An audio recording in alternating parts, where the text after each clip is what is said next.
Assalamualaikum warahmatullahi wabarakatuh.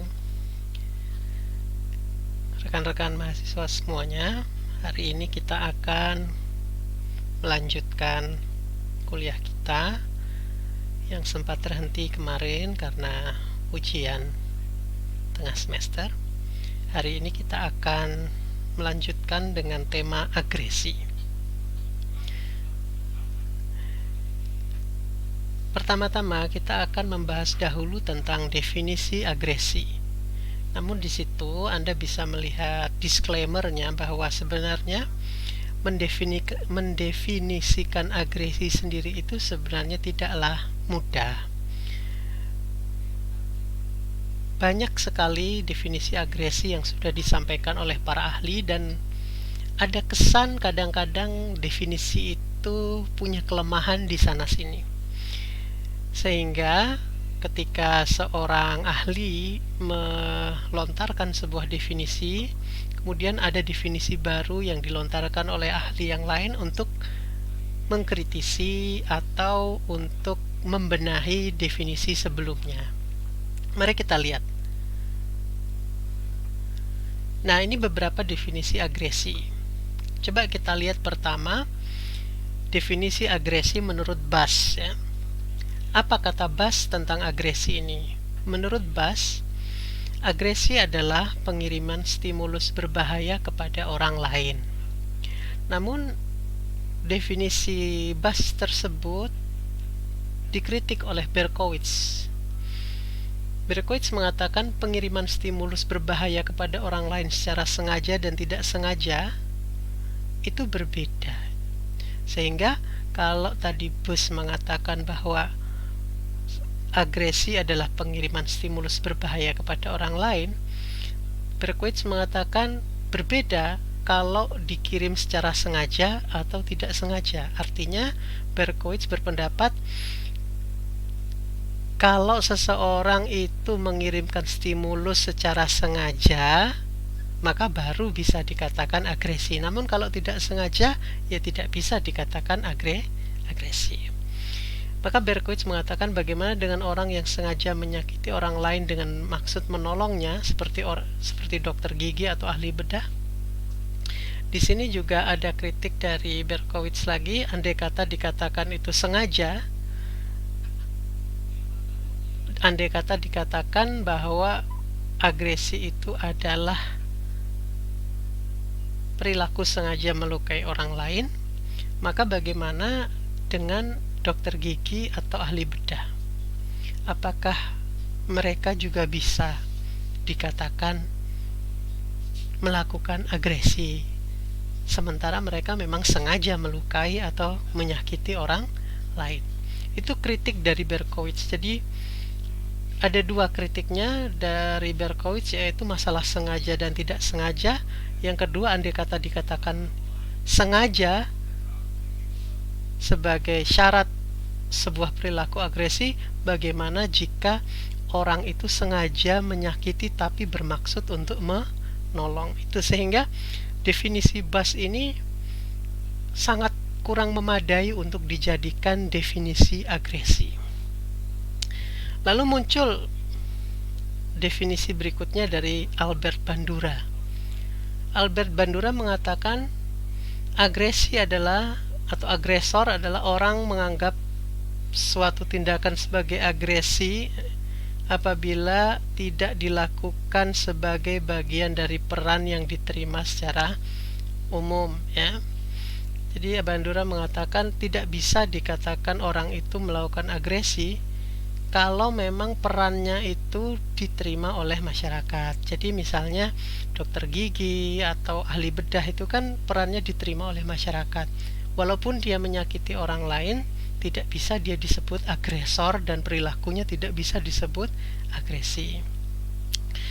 Ini juga contohnya, misalnya memegang pisau untuk merampok jelas melanggar aturan sosial, sehingga memegang pisau dikatakan agresi, sementara ahli bedah tidak melanggar aturan karena merupakan pekerjaan yang diterima secara umum. Jadi ahli bedah, ya tadi yang saya sampaikan, dokter gigi dan lain sebagainya, kalau menurut Bandura itu tidak bisa dikatakan agresor atau tidak bisa dikatakan melakukan agresi walaupun mereka sengaja menyakiti orang lain. Kenapa? Karena pekerjaan mereka itu diterima secara sosial. Kata Berkowitz, agresi akan memiliki konotasi negatif bagi kebanyakan orang. Namun, orang akan merasa enggan menyebutkannya sebagai tindakan agresi apabila menyetujui tindakan tersebut. Ini misalnya begini. Merampok itu kan konotasinya negatif. Merampok, memukul, merampok, mencuri sambil menyakiti pemilik harta, itu kan namanya merampok ya. Jadi kalau kita mengambil harta orang lain sekaligus kita menyakiti pemilik harta tersebut, itu namanya merampok. Dan itu konotasinya dalam masyarakat negatif. Tapi kalau misalnya perilaku tersebut atau perilaku merampok tersebut diterima oleh masyarakat, maka tidak dapat juga kita katakan agresi. Memangnya ada merampok yang diterima masyarakat? Banyak. Misalnya, kalian pernah dengar legenda Robin Hood? Seorang people hero lah ya, pahlawannya masyarakat. Dia merampok hartanya orang-orang kaya, kemudian dibagikan ke rakyat miskin. Juga ada legenda si Pitung di Indonesia, sama. Dia juga merampok hartanya penjajah Belanda untuk dibagikan kepada orang miskin. Masyarakat tidak menganggap bahwa apa yang dilakukan oleh si Pitung dan Robin Hood itu adalah tindakan agresi. Karena apa? Karena mereka menerima sebagai tindakan kebaikan. Artinya agresi di sini sangat terkait erat juga dengan norma masyarakat. Sehingga kita tidak bisa mengatakan sesuatu itu agresif atau tidak agresif terlepas dari konteks norma masyarakatnya. Nah, kalau kita cari terus definisi agresi, itu pasti ada kekurangan di sana sini. Namun saya pribadi melihat definisi yang paling sering digunakan dalam dunia psikologi sosial tentang agresi itu adalah pernyataan atau definisi dari Baron and Burney. Mereka berpendapat bahwa agresi merupakan tingkah laku individu yang ditujukan untuk melukai atau mencelakai individu lain yang tidak menginginkannya. Jadi ada frase tidak menginginkannya itu membuat sesuatu tindakan yang melukai atau mencelakai orang lain itu baru dianggap agresi. Kalau misalnya dokter gigi atau ahli bedah itu membedah orang, itu kan dengan persetujuan. Artinya orang yang dibedah dan orang yang dicabut giginya itu memang menginginkan mendapatkan perilaku agresi, sehingga dia tidak dikatakan agresi. Tapi kalau yang dikatakan agresi itu adalah kalau orang yang disakiti itu memang tidak menginginkan untuk disakiti. Nah, ini definisi yang paling sering dipakai di dunia psikologi sosial, walaupun tentu kalau kita cari-cari kekurangannya, kelemahan definisinya pasti ada. Nah, inilah yang saya sebut dengan bahwa mendefinisikan agresi itu sebenarnya tidaklah mudah.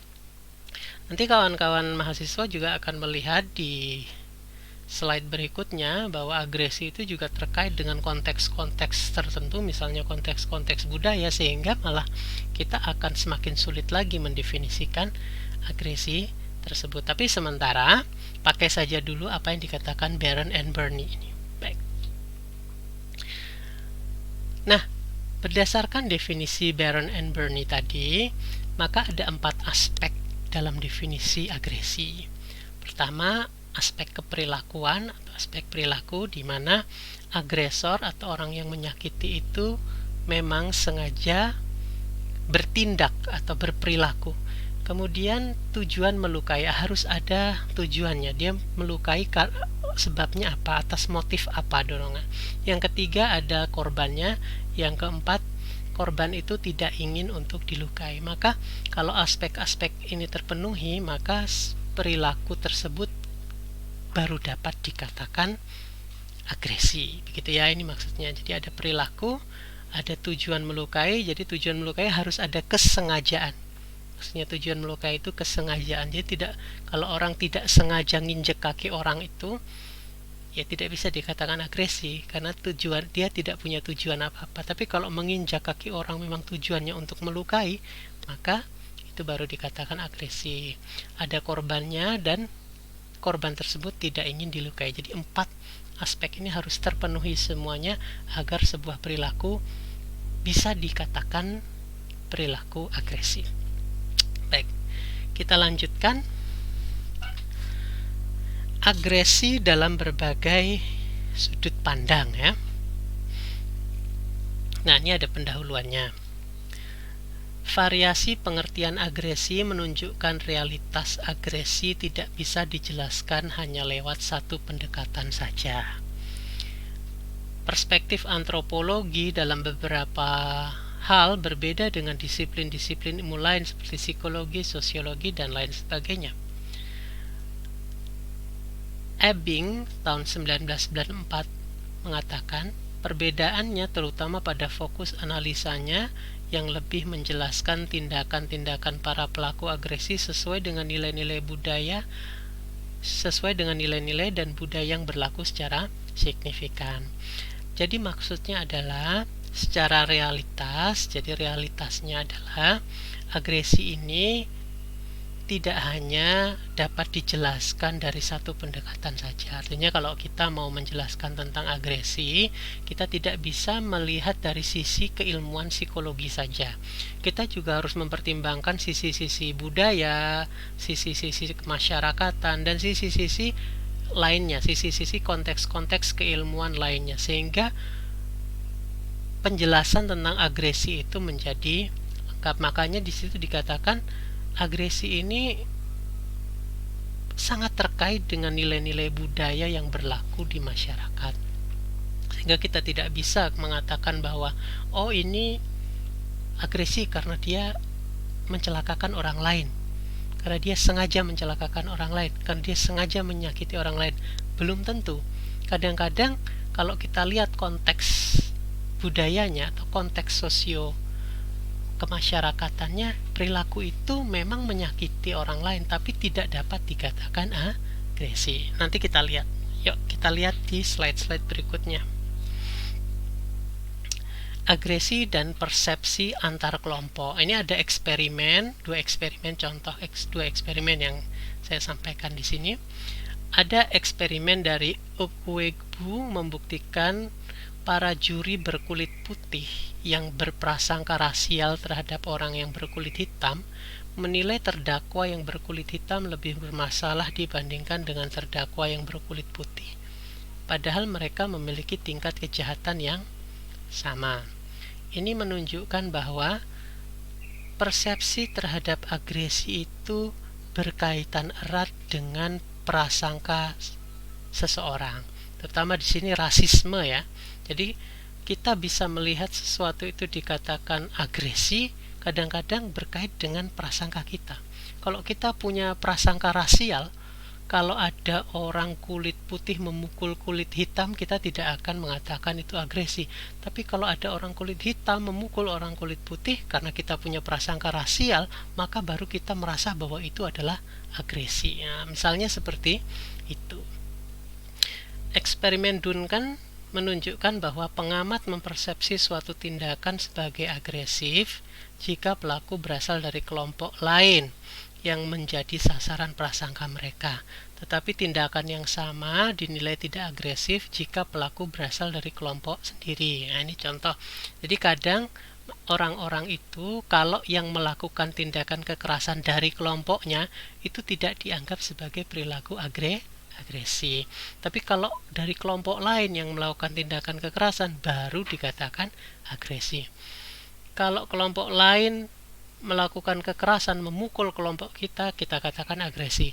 Tapi begitu kita memukul kelompok lain, kita katakan adalah pembelaan diri, bukan agresi, padahal sama-sama menyakiti orang lain. Ini contoh bahwa sebenarnya agresi sangat berkaitan erat dengan persepsi intergroup. Berikutnya kita lihat kaitan antara agresi dan budaya. Pengamatan Kiefer, seorang peneliti antropologi terhadap etnis Tausug di Kepulauan Sulu, Filipina Selatan. Pengamatannya demikian. Kehormatan laki-laki memiliki makna simbolik terkait dengan keberanian, persahabatan, dan kekerasan. Jadi, menurut etnis Tausug di Kepulauan Sulu, Filipina Selatan, yang namanya laki-laki itu memang diharapkan ada sisi-sisi atau ada sifat agresif dalam dirinya. Kalau laki-laki tidak melakukan tindakan agresif atau kekerasan, maka dia tidak bisa disebut laki-laki. Sehingga kalau ada lelaki Tausug di Kepulauan Sulu sana melakukan tindakan agresi, itu ya wajar-wajar saja karena dianggap sebagai ekspresi dari kelaki-lakian, tidak dianggap sebagai tindakan agresif. Itu contohnya.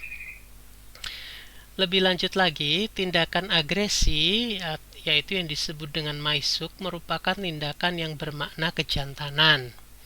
Maisuk sangat dibanggakan suku Tausug sebab seorang yang memiliki maisuk dianggap sebagai pemberani dan yang bersangkutan harus berani pula dalam mengekspresikannya. Nah, ini artinya tadi yang saya katakan bahwa agresi itu adalah kejantanan, bentuk kejantanan. Justru sangat aneh kalau ada laki-laki tidak berlaku agresif. Maka di sana agresif yang dilakukan oleh laki-laki diterima secara sosial dan tidak dapat dikatakan sesuatu yang berkonotasi negatif seperti istilah agresi dalam psikologi sosial yang berkonotasi negatif tersebut ya. Nah, tindakan kekerasan berkaitan dengan konsep malu. Laki-laki Tausug harus dapat menghapus malu bukan karena secara moral baik, tapi perlu untuk mempertahankan citranya sebagai seorang pemberani ya. Itu tadi ya. Jadi laki-laki di sana kalau malah pemalu, menjadi laki-laki pemalu itu malah buruk, konotasinya malah negatif. Tapi kalau agak agresif dikit itu malah citranya malah menjadi baik. Peneliti lain Tauwen Bousma mengutip artikel The Java Post terbitan Belanda tahun 1922. Ini contoh orang Madura ini. Orang Madura dan pisaunya adalah satu. Tangannya selalu siap merampas dan memotong. Mereka terlatih menggunakan berbagai macam senjata, tetapi paling ahli dalam menggunakan arit atau celurit. Tanpa arit dia tidak lengkap. Hanya setengah laki-laki atau orang liar yang sudah dijinakkan. Nah, arit atau celurit itu adalah alat untuk melakukan agresivitas. Nah, laki-laki di Madura pada masa itu adalah laki-laki yang secara simbolik adalah laki-laki yang agresif gitu. Mereka kemana-mana selalu membawa arit. Tentu ini untuk melakukan perbuatan agresifnya. Tanpa arit ini mereka akan terlihat kurang laki-laki. Dan itu jelek gitu. Tapi kalau laki-laki itu membawa arit dan berperilaku agresif, siap merampas dan memotong orang misalnya gitu, memotong tangan orang, mereka akan dianggap sebagai laki-laki yang sebenarnya atau laki-laki ideal lah di mata budaya masyarakat Madura pada saat itu. Ini sebenarnya saya hanya ingin menunjukkan bahwa sebenarnya secara psikologis mungkin kita mengatakan itu adalah agresi, tapi secara budaya sesuatu yang kita anggap agresif secara psikologis belum tentu oleh masyarakat dianggap sebagai sesuatu yang agresif gitu ya. Nah, agresivitas di Madura telah menjadi budaya tersendiri. Nah, apa budayanya? Itu budaya yang disebut dengan budaya carok. Nah, ini tugas kalian nanti silahkan baca sendiri, entah dari sumber buku atau sumber artikel-artikel ilmiah lainnya tentang carok. Apa itu carok ya? Kematian seseorang dalam peristiwa carok akan diteruskan oleh keturunan-keturunan mereka hingga pada waktu yang tidak ditentukan. Dan dalam masa pembelaan kepada kelompoknya tidak lagi memandang siapa yang benar dan salah, melainkan kematian harus dibalas kematian. Jadi ini masalah kehormatan keluarga lah secara singkatnya gitu. Jadi carok itu adalah perilaku atau respon seseorang yang sudah dihina kehormatan keluarganya, yang dia mencari orang yang menghina itu dan harus dibunuhlah orang itu, dan tidak akan selesai sampai orang itu mati. Nanti kalau orang yang menghina itu sudah mati dibunuh, maka akan dibalas oleh keturunannya untuk membunuh keturunan yang tadi yang bunuh. Jadi nggak habis-habis. Maka dikatakan kematian harus dibalas dengan kematian. Singkatnya seperti itu. Nanti untuk kalian memperdalam masalah caro ini, silakanlah kalian cari bukunya atau lihat di artikel-artikel ilmiah yang lain. Kita lanjutkan. Nah, adapun beberapa teori psikologi tentang agresi itu banyak ya. Saya akan menyampaikan beberapa saja. Pertama, ada teori yang disebut teori agresi hidrolik ya. Tokohnya namanya Lorentz. Lorentz mengatakan keagresifan manusia digerakkan oleh sumber energi yang selalu mengalir dan tidak selalu akibat dari reaksi terhadap rangsangan luar. Maksudnya, agresivitas manusia itu bersumber dalam diri manusia sendiri, tidak ada kaitannya dengan rangsangan dari luar.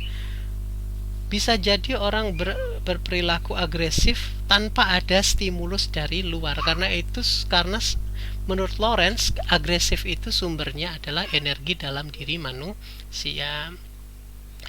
Kalau mau memahami teori hidrolik dari Lorentz, itu seperti teori libidonya Freud.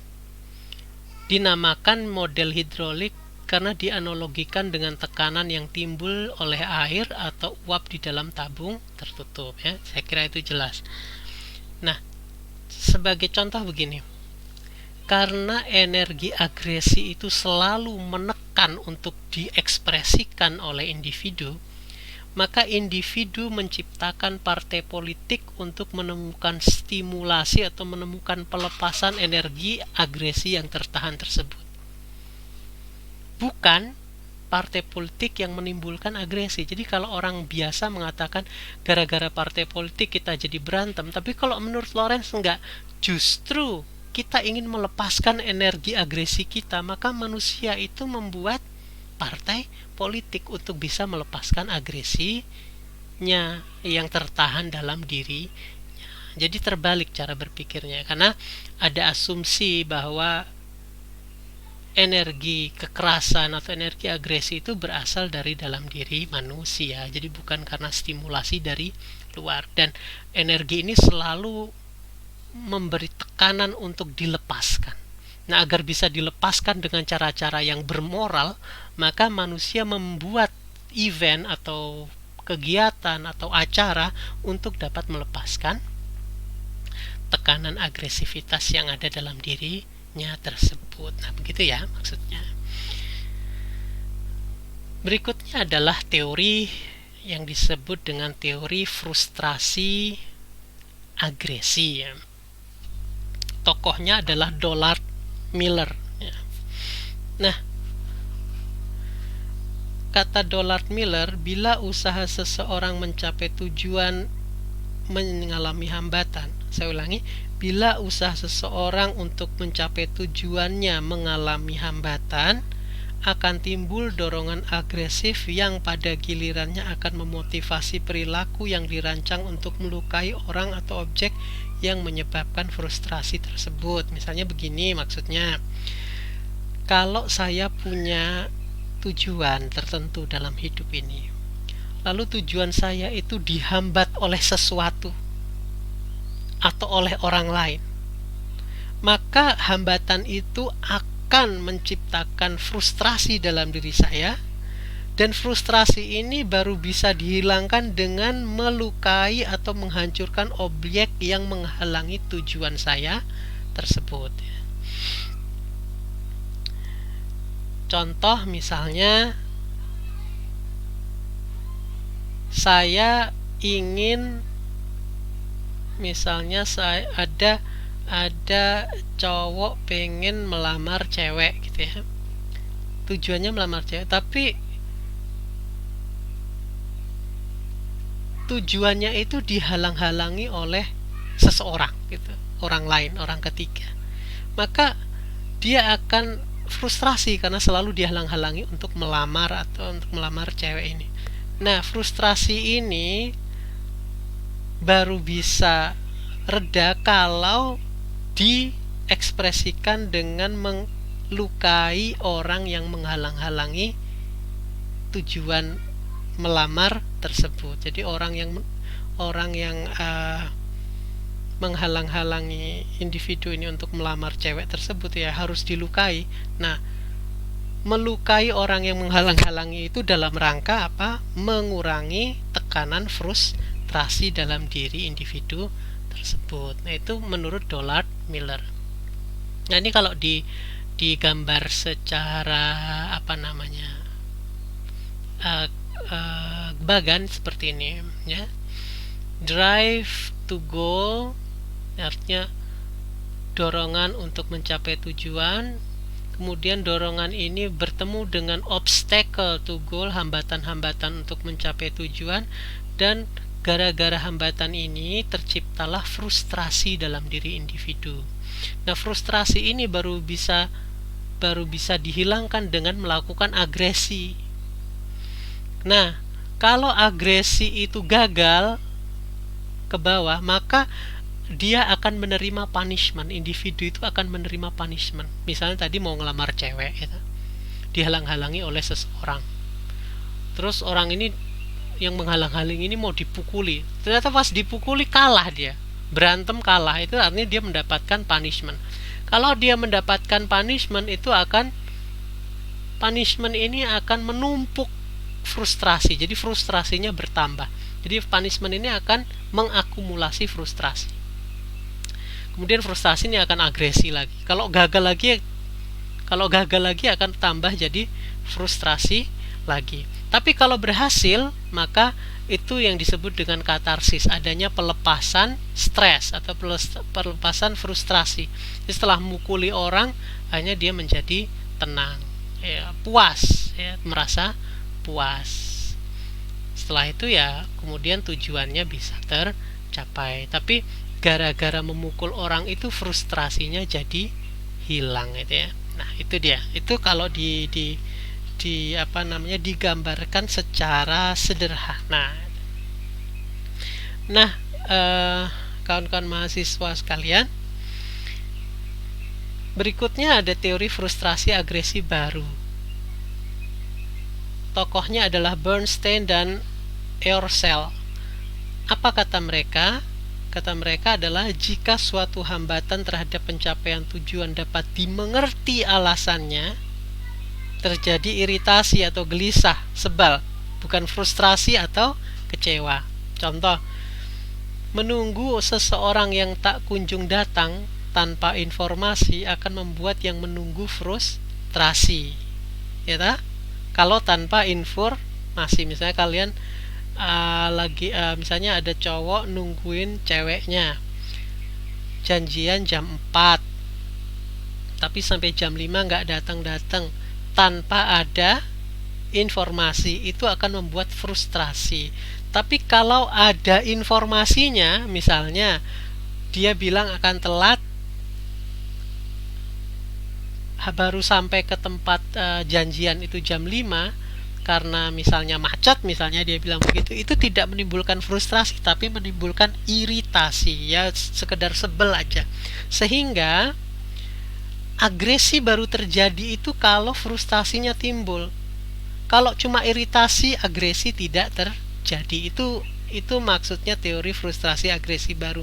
Jadi kebaruannya adalah membedakan iritasi dan frustrasi dalam pencapaian tujuannya. Berkowitz menambahkan dalam teori frustrasi agresi baru ini, marah baru timbul jika sumber frustrasi dinilai mempunyai alternatif perilaku lain selain perilaku yang menimbulkan frustrasi tersebut, gitu ya. Misalnya tadi janjian jam 4, dia datang jam 5. Kalau tidak memberitahu bisa jadi frustrasi. Tapi kalau memberitahu sebabnya, itu bisa jadi iritasi, bisa juga jadi marah atau anger.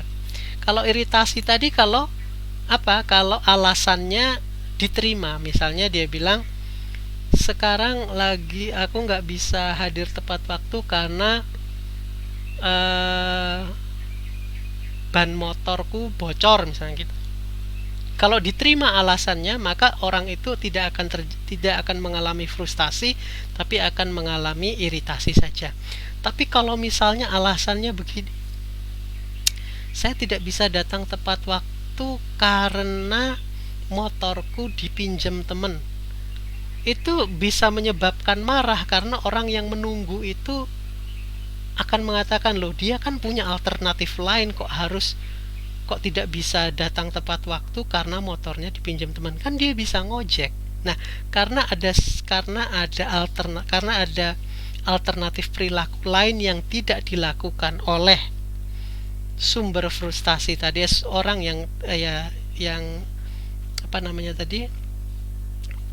orang yang tidak tepat janji tadi, maka itu akan menimbulkan marah, dan marah ini nantinya akan menjadi sumber frustrasi yang baru. Jadi kalau alasan itu diberikan tapi tidak bisa diterima karena ada alternatif cara lain, maka itu bisa menimbulkan marah, dan marah itulah yang nanti akan menjadi sumber frustrasi. Nah, ini sebenarnya teori frustrasi baru itu kebaruannya adalah menjelaskan tentang iritasi, hubungannya dengan frustrasi, dan juga masalah marah yang akan menimbulkan frustrasi. Jadi seperti itu ya, teori frustrasi agresi baru ini. Berikutnya ada yang disebut dengan teori agresi instrumental. Agresi instrumental terjadi bila orang melakukan agresi untuk memperoleh tujuan praktis, misalnya pembunuh bayaran atau tukang pukul. Ya, jadi dia sebenarnya melakukan agresi kepada seseorang itu bukan karena membenci orang itu ya, karena dia ingin mendapatkan instrumen. Orang itu agresi hanya sebagai instrumen untuk mendapatkan imbalan ya, seperti petinju dan lain sebagainya.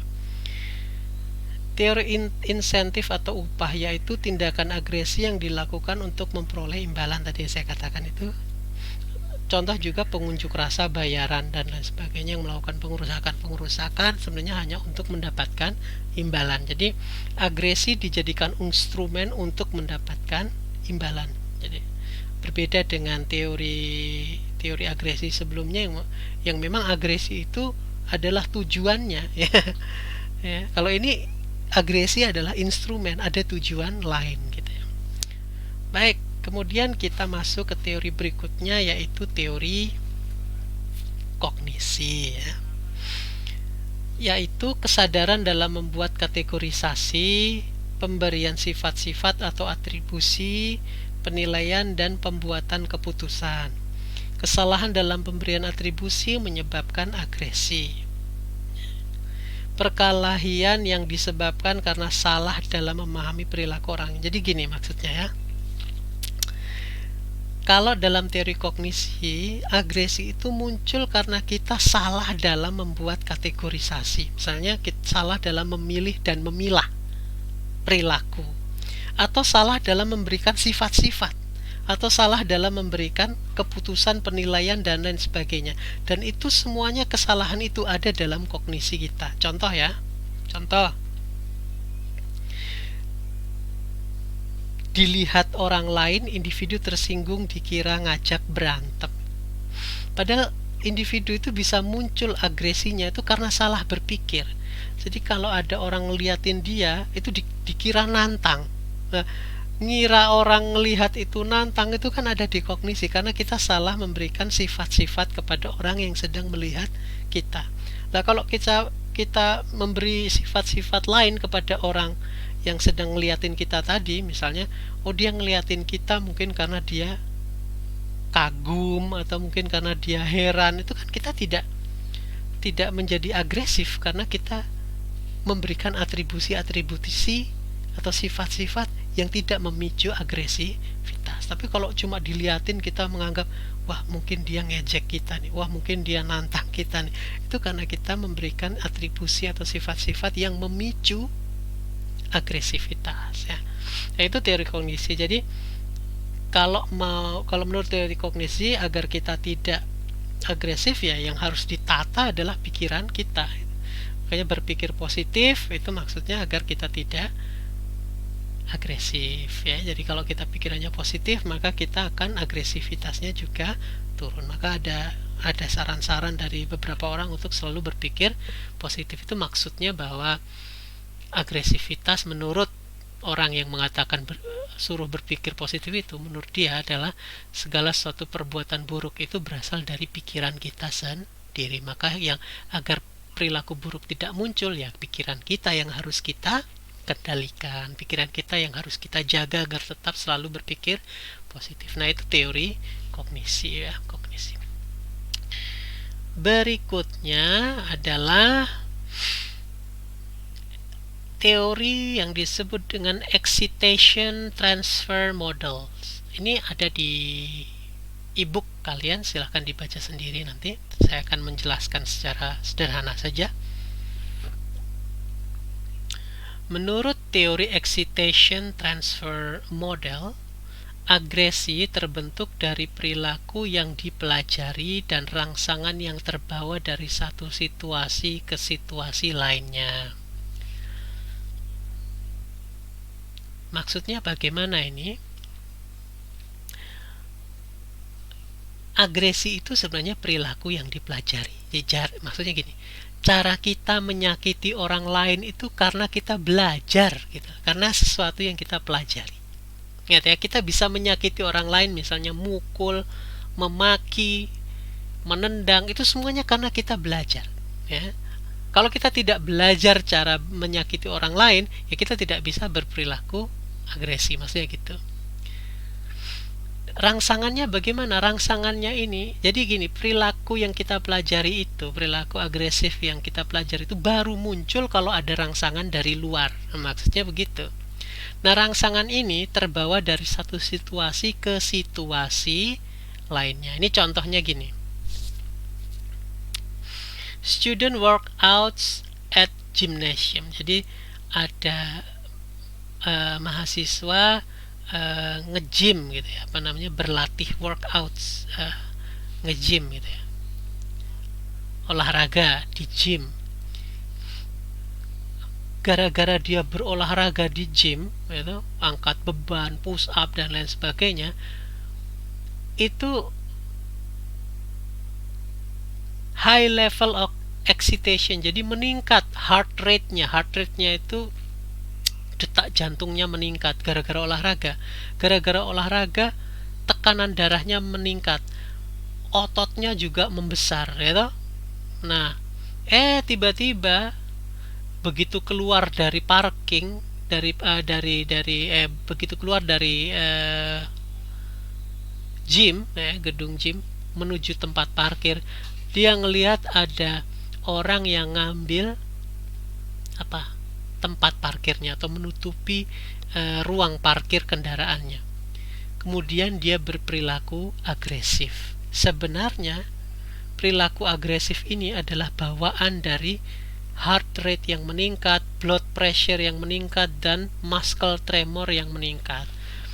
Andai kata menurut teori ini tidak terjadi heart rate, blood pressure, dan tremor yang meningkat, ini orang ini walaupun diserobot tempat parkirnya belum tentu dia melakukan agresivitas gitu toh. Gara-gara heart rate-nya meningkat, blood pressure-nya meningkat, jadi dia mudah melakukan agresivitas. Nah, itu maksudnya seperti itu. Sama aja kayak kita lagi sebel di kantor gitu, pulang ke rumah. Itu gara-gara sebel di kantor, pulang ke rumah, anak salah sedikit aja anak jadi sasaran agresivitas. Sebenarnya yang membuat kita berlaku agresif itu bukan anak kita yang nakal, tapi karena apa? Situasi kantor yang terbawa di rumah. Jadi situasi menyebalkan di kantor yang kita bawa ke rumah, yang kita transfer ke rumah, sehingga itu yang akan merangsang kita untuk menyakiti anak kita, walaupun anak kita itu hanya melakukan kesalahan-kesalahan yang kecil. Jadi sebenarnya agresivitas itu bisa dikatakan menurut teori ini adalah rangsangannya itu adalah akumulasi dari satu situasi ke situasi yang lain. Boleh jadi orang berantem di tempat parkir itu sebenarnya rangsangan pertamanya itu ada di rumahnya. Kemudian rangsangan itu berakumulasi di jalan raya karena mungkin macet. Kemudian gara-gara misalnya ada bannya bocor, kemudian terlambat masuk kelas, dimarahin dosen, tiba-tiba di tempat parkir ketemu temennya yang nyebelin. Temennya padahal nyebelinnya dikit aja, tapi karena rangsangan ini sudah tertransfer dan terakumulasi dari satu situasi ke situasi yang lain, maka dia mudah melakukan agresivitas di tempat parkir kepada temannya yang mungkin hanya melakukan sedikit kesalahan. Nah, itu yang disebut dengan excitation transfer theory. Berikutnya adalah teori belajar sosial atau social learning theory. Ini yang terkenal sekali ya. Jadi teori ini menganggap bahwa sebenarnya agresivitas itu dipelajari ya. Dipelajari dengan mencontoh ya. Tahapannya adalah attention, retention, motor reproduction, dan motivation. Contoh gini, dulu waktu tahun 2000-an itu saya tidak tahu kalian sudah lahir belum ya, tapi tahun 2000-an dulu itu di RCTI ada acara WWF, kalau sekarang WWE ya, Smackdown, Raw gitu ya, wrestling gitu, banting-bantingan, ada The Rock ya, dan macam-macam semua, Big Show dan lain sebagainya. Itu pertama kali dimunculkan di RCTI. Acaranya sangat booming pada saat itu. Nah, saking boomingnya banyak anak-anak yang melihat, anak-anak SD itu. Dan yang terjadi apa? Banyak kematian yang terjadi pada anak-anak. Kenapa? Kakaknya ngelihat Smackdown kemudian dipraktekkan ke adiknya dibanting-banting, dipukul-pukulin dan mati adiknya. Itu masuk berita kemana-mana. Sebenarnya itu semua terjadi kalau menurut teori psikologi, yaitu karena kakaknya mencontoh apa yang terjadi di TV. Tahap-tahapannya adalah attention atau perhatian. Jadi sesuatu yang menarik perhatian itu akan diperhatikan oleh individu. Jadi kalau dia menarik akan diperhatikan. Kemudian retention, oke. Kemudian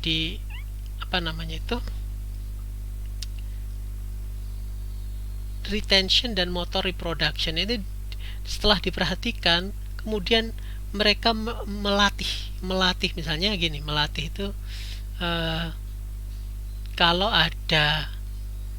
misalnya ada seorang pegulat membanting lawannya di TV, kemudian diperhatikan bagaimana caranya membanting, kemudian secara motor reproduction mereka coba untuk membanting sesuatu, entah adiknya atau apa. Nah, itu mereka melihat, oh seperti itu caranya tuh, oh begitu, kemudian timbul motivasi untuk membanting orang lain, yaitu orang yang lebih lemah atau adiknya. Nah, di sini tadi mereka melihat, oh begini cara ngangkatnya, seperti ini cara menjatuhkannya, seperti ini. Kemudian muncul motivasi untuk mencoba. Nah, motivasi mencoba ini karena mereka melihat bahwa orang yang di TV itu ketika membanting, orang yang di TV itu mendapatkan reward ya, mendapatkan reward atau reinforcement berupa tepuk tangan atau macam-macam semuanya, dukungan dari penonton, dan sehingga itu memberikan motivasi kepada mereka. Oh, ternyata keren juga ya banting orang itu. Ternyata keren juga ya menjadi seperti si The Rock itu. Ternyata keren juga. Nah, keren ini adalah reward yang mereka rasakan itu. Makanya kemudian mereka timbul motivasi untuk membanting adiknya. Ini contoh ya, di menurut Berkowitz, unconscious effect of the media, a neuroassociationist analysis. Jadi kalau menurut Berkowitz begini, stimulusnya adalah kita melihat film. Kemudian film itu, misalnya kita ambil yang jalur violence ini, film itu menunjukkan banyak sekali kekerasan. Kemudian dalam kognisi kita berpikir, melihat dan berpikir tentang kekerasan tersebut. Kita juga merasakan kekerasan tersebut. Dan setelah berpikir dan merasa, ada action tendencies atau dorongan untuk melakukan kekerasan tersebut. Nah, dorongan ini muncul karena kita menganggap kekerasan itu adalah sesuatu yang keren, ya, sesuatu yang bagus, sesuatu yang sangat menarik. Karena kita menganggap sesuatu itu menarik, maka muncullah aggressive behavior. Begitu juga kalau yang kita lihat film-film yang non agresif, itu yang muncul juga akan menjadi yang non agresif. Di sini adalah prosocial behavior. Itu contoh bagaimana melihat film dapat membuat individu itu berperilaku agresif. Tergantung filmnya apa. Kalau filmnya juga isinya agresif, orang itu akan menjadi agresif. Tapi kalau filmnya itu bentuknya sesuatu yang non agresif, orang juga akan menjadi non agresif. Dan itu semua tergantung di network activatednya, bagaimana dia berpikir, merasa, dan memunculkan action tendencies ini. Lah kalau misalnya action tendencies ini nggak muncul, ya nggak muncul juga di sini.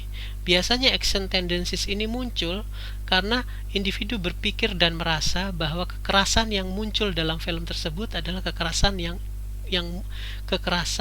yang dibolehkan secara sosial, atau kekerasan yang memunculkan kebanggaan, ya, sehingga dia merasa bahwa itu layak untuk dicontoh atau dilakukan olehnya secara nyata. Nah, seperti itu ya maksudnya. Nah, untuk jenis-jenis agresi kita bisa lihat sekarang. Ada yang disebut dengan agresi instrumental, tadi yang sudah saya jelaskan, saya kira cukup jelas. Ada yang disebut dengan agresi impulsif, agresi yang dilakukan sebagai pelampiasan untuk melukai atau menyakiti orang lain. Itu pelampiasan tadi. Artinya kalau pelampiasan itu kita bisa membacanya dengan teori frustrasi agresi, ya, yang seperti itu tadi. Atau kita sebut dengan hostile aggression. Jadi agresi impulsif itu juga ada nama lainnya, disebut dengan hostile aggression. Ini nanti agresi antisosial, ada agresi prososial, agresi yang macam-macam agresi ini silahkan kalian baca sendiri ya. Ini hanya sekedar definisi untuk membagi dan membedakan satu agresi dengan agresi yang lainnya. Nanti silahkan Anda lihat sendiri. Ini ada agresi instrumental, ini ada agresi antisosial, agresi prososial, agresi yang disetujui. Juga ini kalau ada yang seperti ini nanti silahkan cari saja definisi-definisinya di internet, itu sama saja, atau di buku. Nah, yang perlu saya jelaskan adalah cara menangani agresi.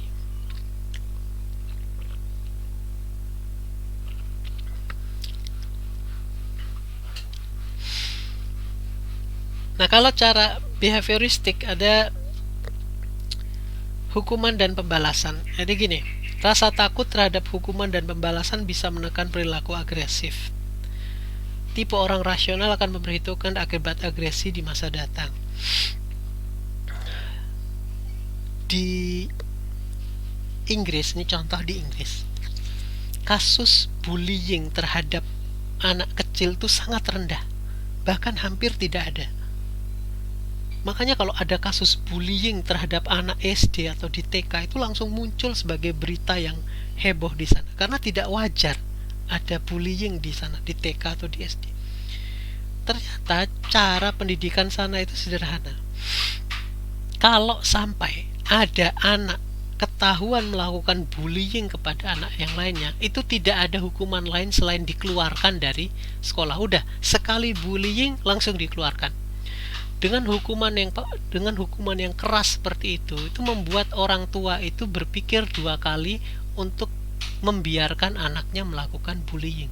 Maka setiap orang tua di sana juga ikut bertanggung jawab mendidik anaknya paling tidak untuk menghindarkan anaknya dari perilaku bullying. Karena apa? Ketika mereka tidak mengawasi, bisa-bisa anaknya jadi orang yang tukang membuli. Kalau sudah jadi tukang pembuli, itu resikonya besar, dia dikeluarkan dari sekolah, dan sulit ada sekolah yang mau menerima lagi dengan rekam jejak sebagai pembuli. Jadi ini karena hukumannya sangat besar dan akibatnya itu sangat mempengaruhi masa depan individu, maka orang sangat berhati-hati untuk menjadi pembuli sejak kecil. Nah, itu makanya kalau cara behavioristik, hukuman yang keras dan konsisten itu penting untuk menghentikan perilaku-perilaku buruk, ya. Ya kalau agresi-agresi di tingkat masyarakat, ya memang hukum undang-undang itu, ya undang-undang pidana itu, KUHP itu yang harus dilakukan secara tegas, konsisten, ya tidak pandang bulu. Itu akan mengurangi agresivitas. Tapi kalau agresivitas kita itu makin muncul, itu kalau menurut teori behavioristik itu pasti penegakan hukumannya yang amburadul, gitu ya. Ingat, kalau behavioristik itu asumsinya orang menjadi jahat itu karena lingkungan, bukan karena dirinya sendiri. Jadi kalau lingkungannya baik, maka orang akan menjadi baik. Orang menjadi pencuri itu karena lingkungannya. Kalau lingkungannya baik, mereka akan menjadi baik. Maka lingkungan ini harus kuat secara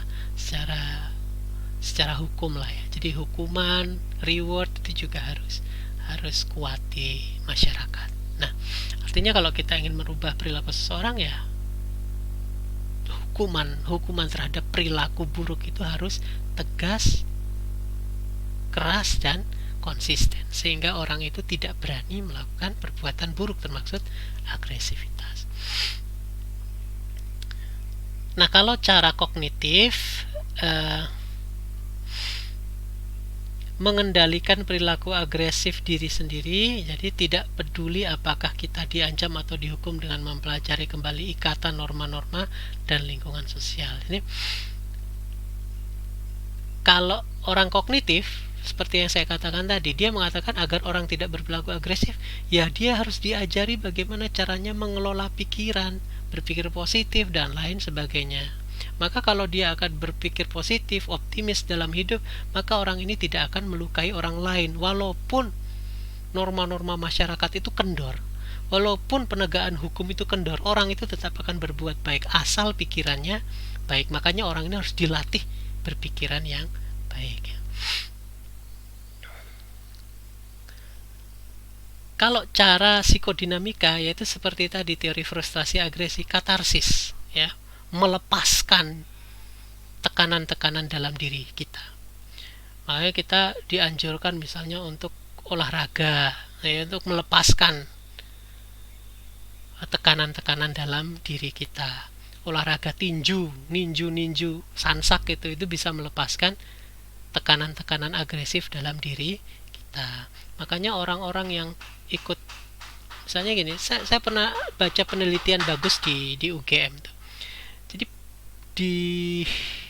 ada sebuah penelitian di tingkat SMA bahwa orang-orang yang bahwa siswa-siswa yang sering melakukan tawuran itu mereka adalah siswa-siswa yang keterlibatannya dalam olahraga bela diri itu rendah.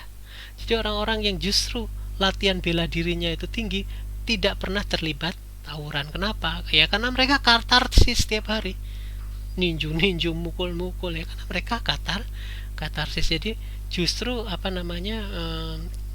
agresivitasnya sangat rendah orang-orang yang ikut bela diri. Yang tawuran itu malah nggak pernah ikut bela diri. Makanya mereka kalau tawuran kan cara mukulnya kan jelek banget tuh. Tidak sesuai dengan kaidah bela diri, ya. Nah, kalau cara Islam, kita dianjurkan untuk membaca ta'awudz, a'udzubillahi minasyaitonirrajim. Dari Sulaiman bin Surd radhiyallahu anhu, beliau menceritakan, suatu hari saya duduk bersama Nabi Muhammad sallallahu alaihi wasallam. Ketika itu ada dua orang yang saling memaki. Salah satunya telah merah wajahnya dan urat lehernya memuncak. Kemudian Rasulullah SAW bersabda, sungguh saya mengetahui ada satu kalimat yang jika dibaca oleh orang ini marahnya akan hilang. Jika dia membaca ta'awudz, a'udzubillahi minasyaitonirrajim, marahnya akan hilang. Kalau dalam Islam, marah itu sumbernya adalah godaan syaitan. Syaitan itu yang membuat pikiran kita jadi salah berpikir tentang orang lain. Orang cuma ngelihat aja dibilang nantang, itu sebenarnya bisikan syaitan. Syaitan juga yang membuat tekanan-tekanan agresi dalam diri kita meningkat. Syaitan juga yang membuat kita itu tidak takut terhadap hukuman orang lain, sehingga kita berbuat jahat, berbuat agresif. Dengan kita berlindung kepada Allah dari godaan-godaan syaitan tersebut, maka otomatis marah kita akan berkurang, atau paling tidak berkurang lah, kalau tidak bisa hilang. Itu cara Islam. Karena apa?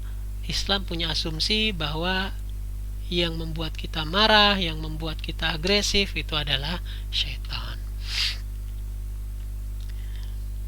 Cara kedua itu diam. Dari Ibnu Abbas radhiyallahu anhum, Rasulullah SAW bersabda, jika kalian marah maka diamlah, ya. Diam ini sebenarnya untuk kita boleh marah, tapi kita tidak boleh berperilaku agresi. Ya, itu maksudnya begitu. Jadi diam itu mengendalikan agar marah kita itu tidak terekspresi dalam perilaku yang nyata. Diam, tidak boleh berkata-kata, tidak boleh bergerak-gerak. Karena kalau kita marah, kata-kata yang akan kita keluarkan justru akan menambah kemarahan diri kita sendiri. Itu asumsinya begitu. Karena apa? Kita menuruti kemauan syaitan, mengambil posisi yang lebih rendah, ya. Dari Abu Dzar radhiyallahu anhu, Rasulullah SAW menasihatkan, apabila kalian marah dan kalian dalam posisi berdiri, maka hendaklah kalian duduk, karena dengan itu marah bisa hilang. Jika belum juga, maka hendaklah kalian mengambil posisi tidur, ya. Jadi kalau kalian marah, segera duduk. Kalau masih marah juga, tidur. Kalau masih marah juga, wudu, ya. Ini makanya di sini nanti disuruh wudu, ya. Kalau nggak salah nanti ada yang disuruh wudu.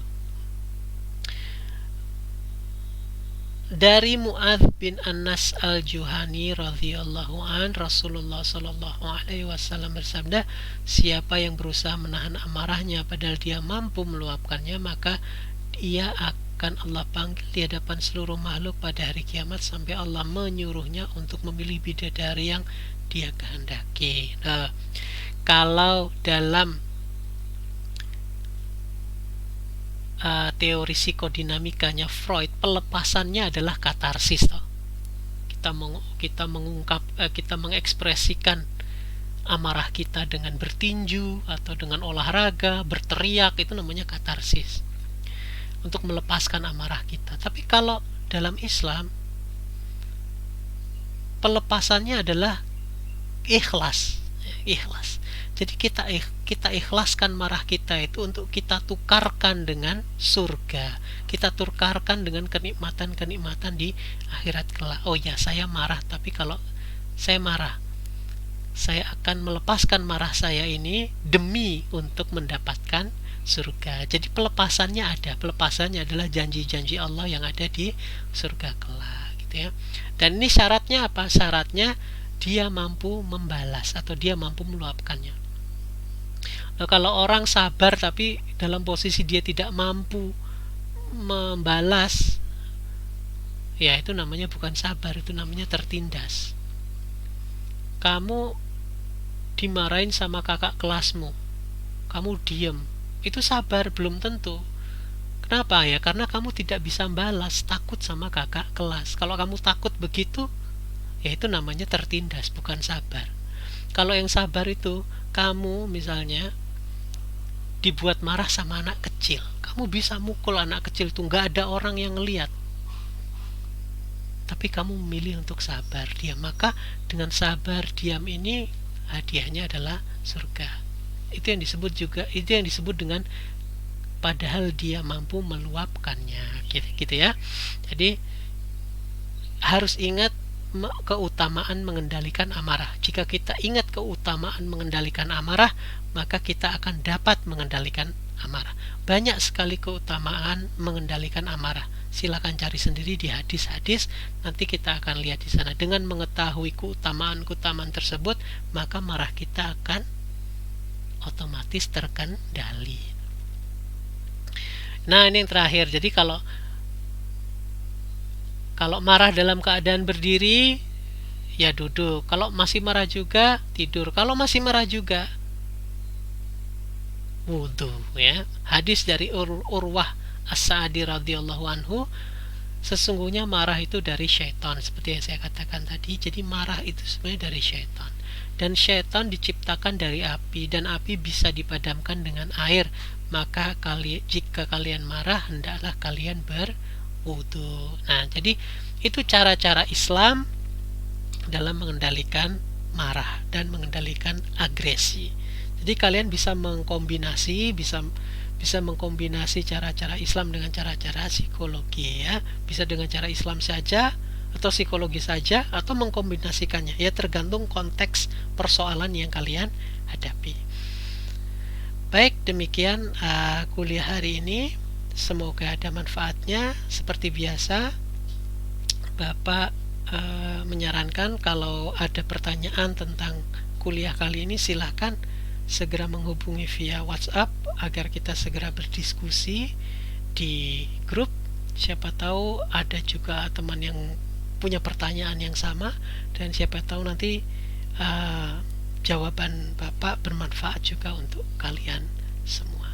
Jadi jangan cuma dibaca, jangan cuma didengarkan. Kalau ada pertanyaan, jangan ragu-ragu untuk bertanya melalui WA grup kapan saja, dan nanti insya Allah akan Bapak jawab. Kalau sempat langsung dijawab, ya. Nanti kalau lagi sibuk, ya ditunda dulu, tapi pasti insya Allah Bapak jawab.